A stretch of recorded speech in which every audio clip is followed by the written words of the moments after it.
Hey YouTube, what's going on? Fist of Legend here. Just got a box in from Kahr Arms, so I figured I'd do an unboxing video. It's been a minute since I did one.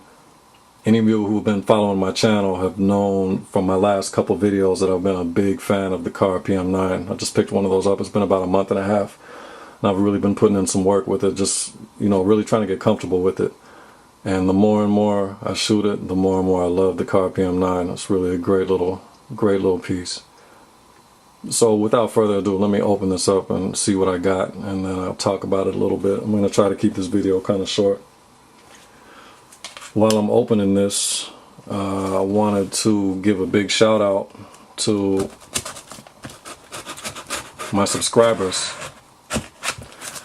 I looked on my channel today and pleasantly was surprised to see that I have 532 subscribers. And that's a beautiful thing. I know that's not a big deal to all you cats out there that have thousands and thousands of subscribers. That was never really my goal with this, my little channel. I just, I'm a fan. I'm a fan of guns and knives and just being a part of the YouTube community. So for me to see that I found 532 people that found my videos interesting, that's a beautiful thing. So I just want to give a shout out to all my subscribers. I appreciate you guys.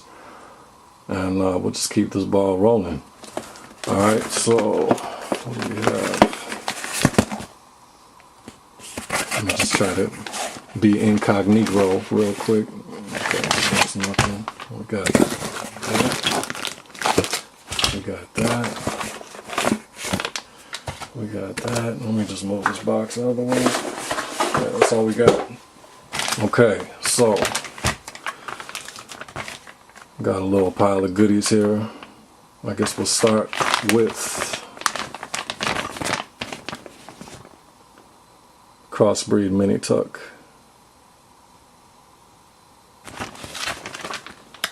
I'm a huge fan. Very, very comfortable holsters. I've got a couple more of these. So, yeah, very nice. Right now, I'm using this Comtac. This firearm is unloaded. Alright, nothing in there. So right now this is what I'm using, but this this holster is designed for appendix carry, and I don't carry an appendix in my appendix area because honestly I don't feel comfortable with the muzzle of a gun pointed at the family jewels, especially when I'm driving. I know there's no way the gun could go off, but it just makes my toes curl just thinking about that. So I always carry this inside the waistband right behind my right hip. And it's cool. This has been, like I said, I've been carrying this gun now for about a month and a half. And so far so good. I really don't have a problem with this holster, but I'm a huge fan of Crossbreed. So, of course I had to try to reach around the camera tripod without knocking it around. So, yeah, so that's a nice fit.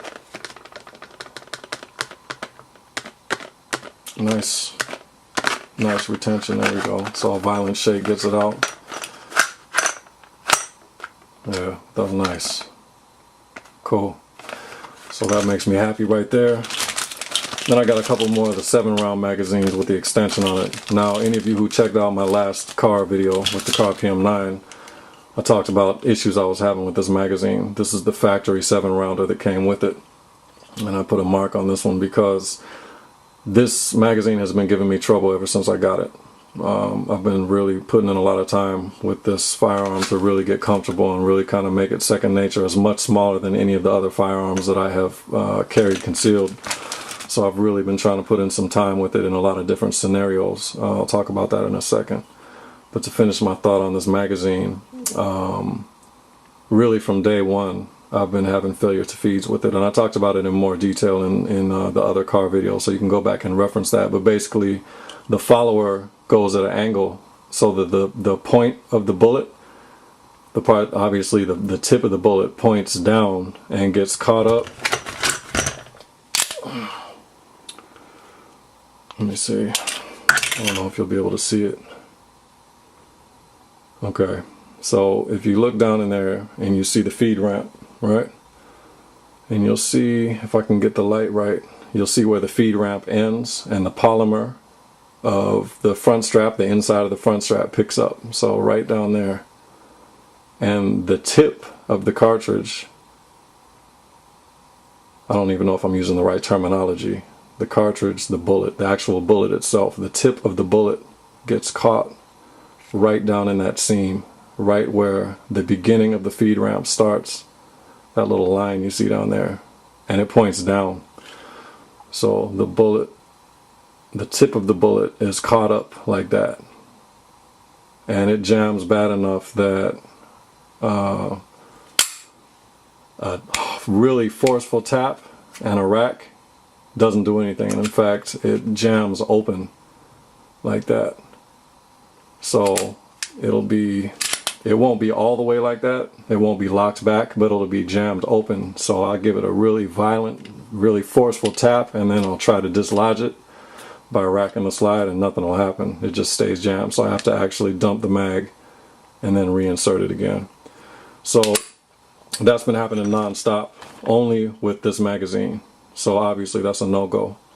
So I put a mark on it, and I just take that to the range with me. Every once in a while it'll work flawlessly, but really pretty much every time or every other time myself or anyone else fires this firearm, that happens. So that's got to go. The 6-rounder that came with it, flawless, not a single problem. It gobbles up everything I've put through it so far, not a single issue. Alright, but excuse me, the reason that I opted for these longer magazines with the extension obviously is more grip, more purchase. Alright, so like I said, I've been trying to practice a lot of different scenarios. I'll do scenarios, I'll try to simulate force on force scenarios, like if someone grapples with me and I fall on the ground, how do I draw my firearm with one hand if I'm struggling with an assailant or an attacker, and have control over the firearm and be able to control where I put my shot, right? So how do I do that without grabbing a handful of shirt around the firearm? Or what happens if I'm struggling and I grab the gun like this? You know, say it's in the holster and I'm struggling, I'm rolling around on the ground, and the only grip I can get, or the only firm grasp I can get, is just the corner of the gun, and I have to yank out, right? How do I make sure and do that while I'm struggling and get the gun in a firm, controlled situation and be able to put an accurate shot on target without injuring someone who's not supposed to be, or without shooting myself? I mean, you know, I just try to practice a lot of different scenarios like that. So that being said, with this short magazine, it's a beautiful thing in terms of concealability. When it's inside the waistband, you can't even see this thing is on. But it makes much more of a difference to have this. Alright. So you already see the massive difference. I mean, now I can get all 3 fingers on the gun. It gives me much more area of purchase right here to grab the gun. So that's why, you know, just thought I'd explain why I got 2 more of these. I have no problem with the 6-rounder. It's just a little bit, you know, I got big old hands, so it feels a little more comfortable to be able to have this extra, whatever that is, inch to grab. Alright,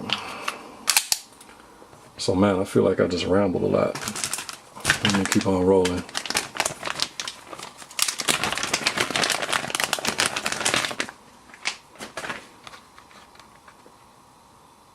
Golden Goodrich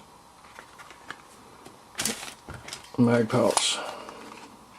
Alright, so that's what I got, YouTube. That's what I picked up. I'm going to take these new 7-rounders to the range and break them in. Hopefully I'll have no problems with them, and I should be golden. Alright, so that's my unboxing video from Kahr Arms. It took about a week for everything to get here, so I'm very satisfied with my my online experience with them. And real quick, let me move this stuff out of the way. Just do a little sneak peek of this. I actually got this for my wife, this Ruger LCR, and I hate to say she didn't like it. we went to the gun shop, and she held it in her hands. But at the place we went to, you can't, you know, there's no gun rentals, nothing like that. So she liked the feel of it, but when we took it to the range, it just thumped a little too hard for her. She didn't like it. I didn't mind it, really. I'm not a big revolver guy, but I really didn't mind it. We put very few rounds. We only put about 50 rounds through it. I actually like the feel of it. It's got a nice little kind of air pocket in here, and it's actually pretty comfortable when it shoots. It doesn't kick like crazy, but it does thump. I mean, it's a very lightweight firearm, and so this is a 38 special only. Some of them I think you can get chambered for 357 and 38. This one's 38 only, if I'm not mistaken. I think what I noticed is the point of aim is much different with this. I noticed it feels like I'm pointing the gun downwards almost to line up the sights correctly, but it does shoot accurately. I should say I shoot accurately with the gun, let's be clear about it. But that's just a little sneak peek. I'll talk about it some more. I got it for wifey and she didn't like it. What do? You know, you go out of your way to make your lady happy, and she's not happy. So I'm going to have to go back to the drawing board. Maybe breakfast in bed or something like that. But anyways, YouTube, that's it. I'm done running my mouth. I hope everybody is enjoying this change of weather. It's starting to get nice out pretty much wherever you go. Hope everyone's family is well. Be safe out there, and as always, God bless. All right.